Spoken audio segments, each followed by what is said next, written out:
Add in all your ingredients as previously shown earlier.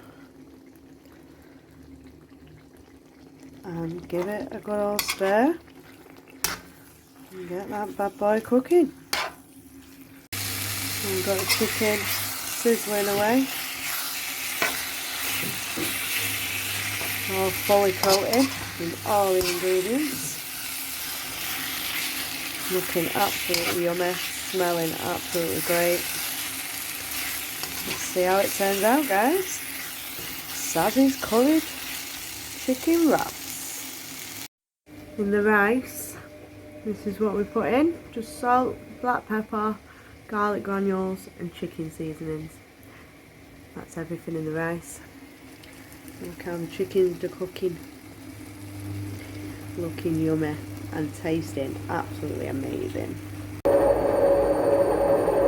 Nice cooked rice. I'm going to add now the rice to the chicken.